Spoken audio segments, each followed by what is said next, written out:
আসসালামু আলাইকুম। তো আমাদের আজকের টপিক হচ্ছে উইল বা ওসিয়ত। আমি এখানে বেশটুকু লেকচার কভার করেছিলাম, কিন্তু আমাকে আবার শুরু করতে হলো। আচ্ছা, যাই হোক। তো উইল বা ওসিয়ত কি? উইল বা ওসিয়ত হচ্ছে একটি সম্পত্তি হস্তান্তর প্রক্রিয়া। যিনি নাবালক নয় বা যিনি সুস্থ মস্তিষ্কের, এই ধরনের সুস্থ মস্তিষ্কের প্রত্যেকজন মুসলমানই কিন্তু উইল বা ওসিয়তের মাধ্যমে তার সম্পত্তি হস্তান্তর করতে পারবে। উইলকারী কীভাবে উইল রদ করতে পারে? উইলকারী তিনভাবে উইল রদ করতে পারে। প্রথমত মৌখিকভাবে, এরপরে লিখিতভাবে, বা সে ইমপ্লাইডলিও করতে পারে। ইমপ্লাইডলি কীভাবে করতে পারে? ধরুন একজনকে উইলের মাধ্যমে একটা জমি একজনকে একটা জমি উইল করলো, তো পরবর্তীতে সে ওই জমির উপরে নিজেই বাড়ি নির্মাণ করলো। এক্ষেত্রে কিন্তু ইমপ্লাইডলি এই উইলটা রদ হয়ে যাবে। ঠিক আছে, এখানে উইলের কিছু সীমাবদ্ধতা আছে। একজন মুসলমান 1/3 বেশি উইল করতে পারে না।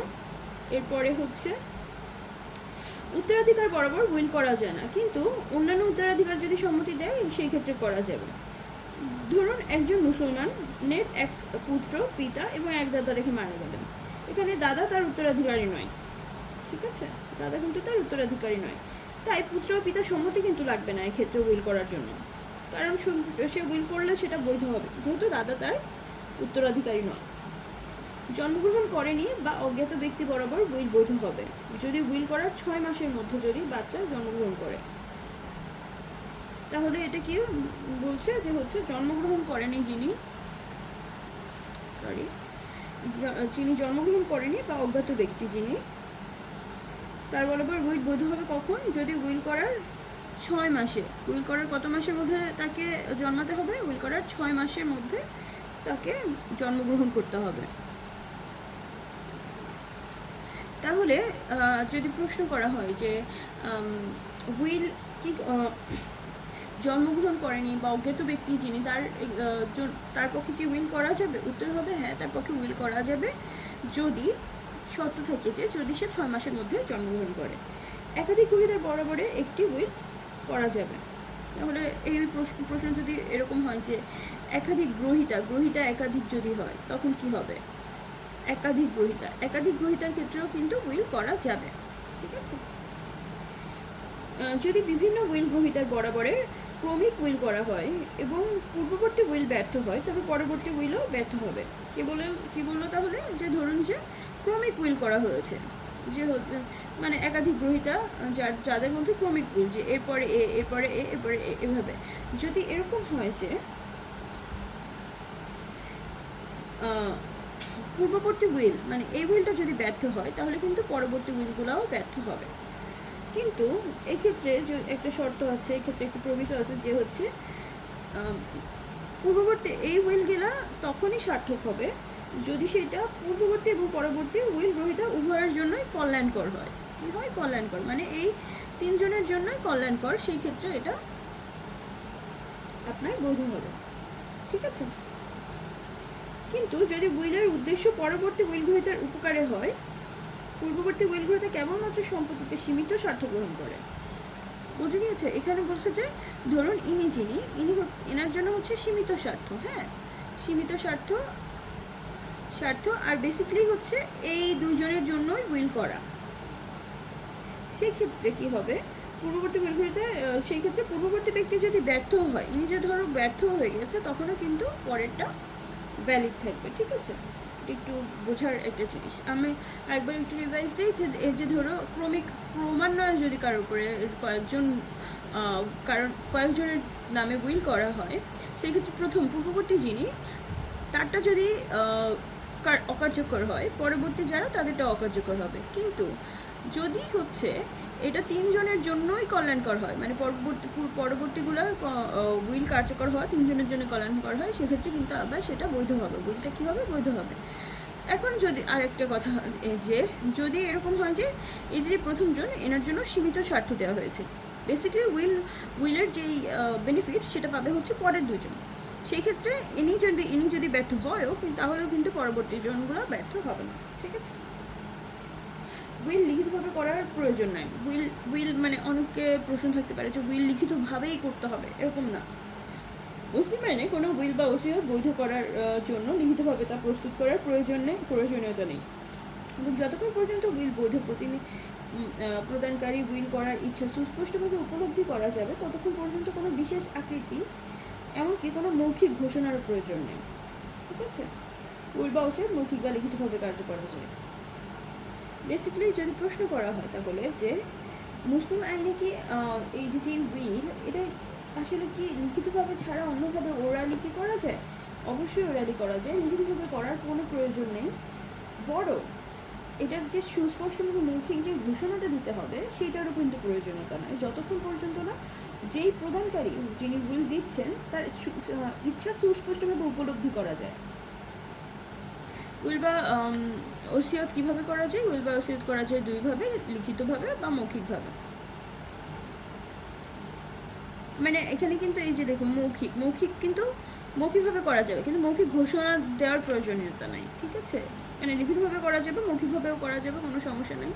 কিন্তু এই যে লিখিতভাবে না করলে যে হবে না, বা মৌখিকভাবে না, মানে মৌখিক ঘোষণার মাধ্যমে না করলে যে হবে না, এরকম না কিন্তু। ঠিক আছে, আচ্ছা এখন আমরা জানি যে উইল বা দানের যে পার্থক্য, উইল ভার্সেস গিফট। এখন সাধারণত উইল মানে এটা কিন্তু আমরা যেহেতু আমরা আগেরগুলো পড়েছি আমাদের মাথায় অটো চলে আসবে যে আমরা একটু আগে কি জানলাম, উত্তরাধি বরাবর কিন্তু উইল করা যায় না। উত্তরাধি বরাবর কি উইল করা যায়? উত্তরাধি বরাবর উত্তরাধিকারী, এটা রশ্মি হবে অ্যাকচুয়ালি। আচ্ছা যাই হোক, উত্তরাধিকারী বরাবর উইল করা যায় না, কিন্তু গিফট করা যায়। হ্যাঁ, উইল করা যায় না কিন্তু গিফট করা যায় উত্তরাধিকারী বরাবর। এরপরে হচ্ছে দান হস্তান্তর করার সাথে সাথেই কার্যকর হয়, আর উইলকারীর মৃত্যুর পরে উইল কার্যকর হয়। দান কখন হবে? দান যখন হচ্ছে হস্তান্তর হচ্ছে, দখল গ্রহণ হচ্ছে, হস্তান্তর হচ্ছে, তখনই কিন্তু দান হয়ে যাচ্ছে। কিন্তু এটা হবে কি কখন? মৃত্যুর পর। উইল হবে মৃত্যুর পর, উইলকারীর মৃত্যুর পর। ঠিক আছে, দান হস্তান্তর কিন্তু করার সাথে সাথেই হয়ে যায়, যেখানে পজিশন নিয়ে নেয় দান হস্তান্তর। আচ্ছা, সমস্ত সম্পত্তি দান করা যায়, কিন্তু সমস্ত সম্পত্তি উইল করা যায় না। এটা কিন্তু আমরা একটু আগে জেনেছি যে উইল করা যাবে কতটুকু? 1/3 বেশি উইল করা যায় না। এখন 1/3 বেশি উইল করার কি কোনো আছে? 1/3 বেশি করতে গেলে সম্মতি প্রয়োজন। একটু আগে আমরা যেটা দেখেছি যে সম্মতি প্রয়োজন। তাহলে গিফটের ক্ষেত্রে কি? গিফটের ক্ষেত্রে পুরাটাই করা যাচ্ছে, গিফটের ক্ষেত্রে পুরাটা করা যাচ্ছে, কিন্তু উইলের ক্ষেত্রে কি হচ্ছে? 1/3।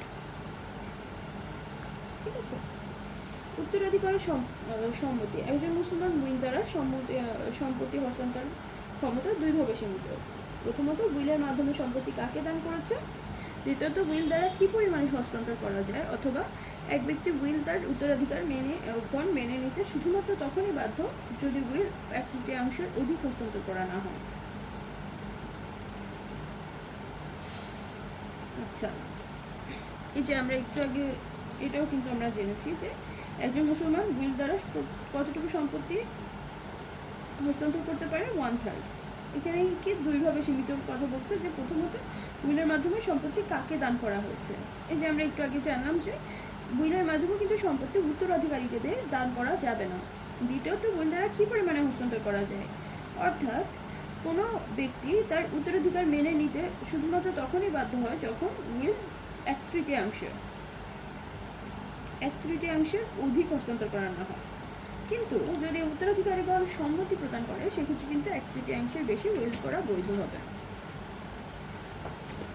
ঠিক আছে, এখন উইলের ক্ষেত্রে সম্মতি বাতিল করা যায় না। উইলের ক্ষেত্রে 1/3 অধিক সম্পত্তি প্রদানের ক্ষেত্রে উইলকারীগণ একবার সম্মতি প্রদান করলে তা আর বাতিল করা যায় না।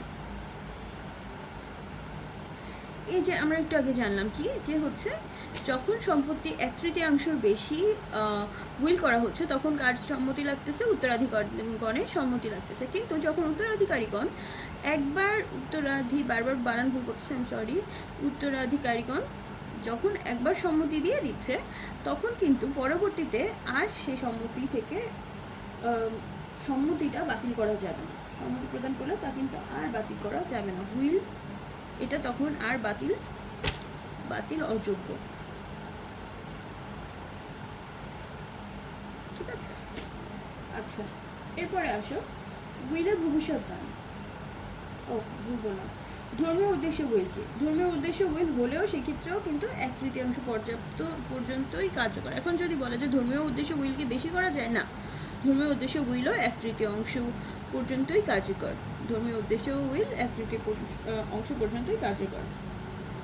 উইলকারীর মৃত্যুর সময় যে ব্যক্তি জন্মগ্রহণ করেনি উক্ত ব্যক্তির অনুকূলে উইল করা যায়, তা আইনত অনুযায়ী বৈধ হবে না। তবে মাতৃত্ব সন্তানের অনুকূলে উইল করা যাবে যদি উইলের করার তারিখ থেকে 6 মাসের মধ্যে উইল উক্ত সন্তান জন্ম লাভ করে। এটা আমরা একটু আগে জেনেছি যে 6 বেসিক্যালি কি, যিনি এখনো জন্ম লাভ যিনি করেননি তার প্রতি কিন্তু আমরা উইল করতে পারবো না। কিন্তু আমরা কখন উইল করতে পারবো, তার এসে কখন উইল করতে পারবো, যদি এরকম হয় যে সে 6 মাসের মধ্যেই জন্মাবে, 6 মাসের মধ্যেই জন্মগ্রহণ করবে, সেই ক্ষেত্রে উইল করা যাবে। ঠিক আছে, তাহলে সেটা বৈধ হবে। উইলকারীর মৃত্যুর আগে উইল গ্রহীতা মৃত্যুবরণ করলে তা কিন্তু অবৈধ হয়ে যাবে।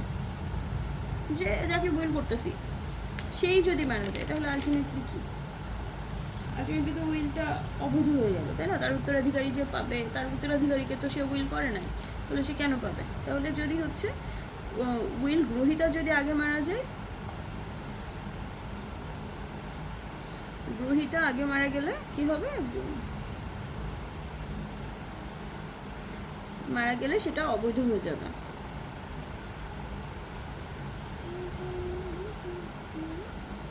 আচ্ছা, উইলের ভবিষ্যৎ দান। উইলের মাধ্যমে প্রদত্ত দান ভবিষ্যতে কার্যকর হবে এমন দান অবৈধ হবে। ভবিষ্যতের দান, উইলের মাধ্যমে প্রদত্ত দান ভবিষ্যতে কার্যকর হবে এমন দান অবৈধ হবে কিন্তু, মানে অর্থাৎ হচ্ছে উইলের মাধ্যমে যখন আমরা দান করতেছি সেটা কিন্তু ইনস্ট্যান্টলি, মানে মৃত্যুর পরে কার্যকর হচ্ছে। কিন্তু পরবর্তীতে যদি বলে যে হচ্ছে না মৃত্যুর পরে না, আরও অন্য কোনো সময় অন্য একটা টাইম বললো যে হচ্ছে এই টাইমে কার্যকর হবে, সেটা কিন্তু হবে না। ভবিষ্যতে কোনো সময়, ভবিষ্যৎ সময়ে কার্যকর এরকম কোনো শর্ত থাকলে সেটা কিন্তু অবৈধ হবে। সম্ভাব্য কোনো এমন ঘটনার উপরে নির্ভর করে উইলের মাধ্যমে দান করা হলে তা অবৈধ বলে গণ্য হবে। যদি এরকম বলে যে হচ্ছে কোনো একটা মানে কন্টিনজেন্ট, যে কোনো একটা সম্ভাব্য ঘটনা,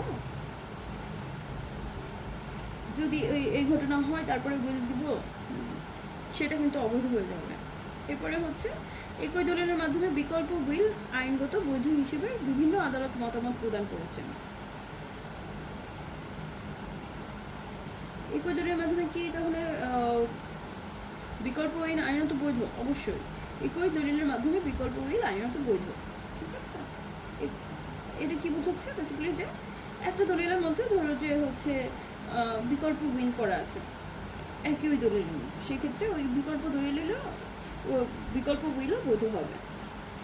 শর্ত সৃষ্টি করে কোনো উইল করা হলে উইলটি অবৈধ হবে না, কিন্তু শর্তটি অবৈধ হবে। এই যে একটু আগে আমরা জানলাম যে কোনো ঘটনার উপরে বেসিস করে উইল করছে, সেই ক্ষেত্রে কিন্তু সেটা অবৈধ হয়ে যাচ্ছে, কারণ শর্ত হলে উইল হবে, উইল হবে, সেটা কিন্তু হবে না। কিন্তু যদি এরকম হয় যে হচ্ছে কোনো শর্ত সৃষ্টি করে, যে হচ্ছে কোনো একটা শর্ত দেয় যে এই উইলটা আমি কার্যকর হবে এই শর্তটা মানলে, কিন্তু সেই ক্ষেত্রে কি হবে, উইলটা কিন্তু অবৈধ হবে না, সেই ক্ষেত্রে কি হবে, শর্তটা অবৈধ হবে। শর্ত অবৈধ, এখানে কি একটা ডিফারেন্স কি বোঝা যাচ্ছে? এখানে ডিফারেন্সটা হচ্ছে যে প্রথমত বলছে যে একটা ঘটনা, এই ঘটনাটা ঘটলে আমি উইল করব, এটার পুরোটাই অবৈধ। এই ঘটনাটা ঘটলে তুমি এই উইলটা পাবে, এটা পুরোটাই অবৈধ। কিন্তু যদি হয় একটা শর্ত দেয় যে হচ্ছে এই শর্ত মানলে আমি তোমাকে উইল করব, সেক্ষেত্রে শর্তটা তোমার হয়ে যাবে, কিন্তু উইলটা বৈধ থাকবে। ঠিক আছে, উইলের মাধ্যমে কোনো সম্পত্তি কারো অনুকূলে প্রদান করার পর একই সম্পত্তি অন্য আরেকটা উইলের মাধ্যমে অপর কোনো ব্যক্তিকে প্রদান করলে প্রথম উইলটি বাতিল বলে গণ্য হবে।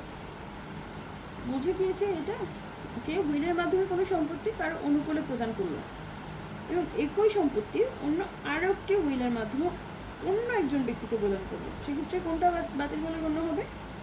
প্রথম উইলটা কিন্তু। এই যে যে একটা উইল দুইটা উইল, প্রথমে একটা উইল সে করলো, সেক্ষেত্রে ইমপ্লাইড রদ হিসেবে গণ্য হবে কিন্তু।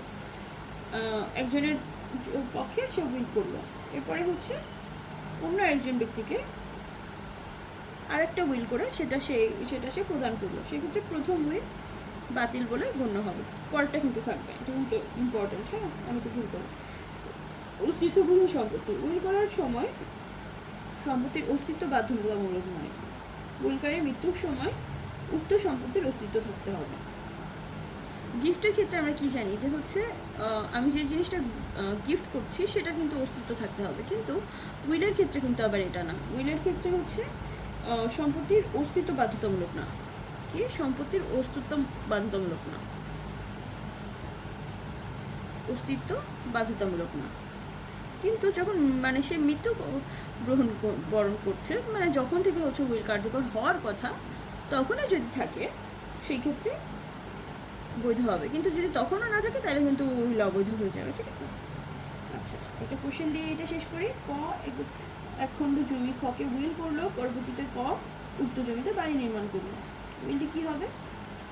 খুবই খুবই খুবই অবভিয়াস। আমরা এটা উদাহরণস্বরূপও দেখে আসছি যে এটা ইমপ্লাইডলি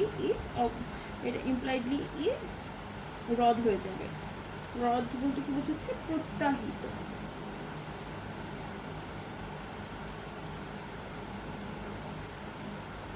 ওকে, থ্যাংক ইউ।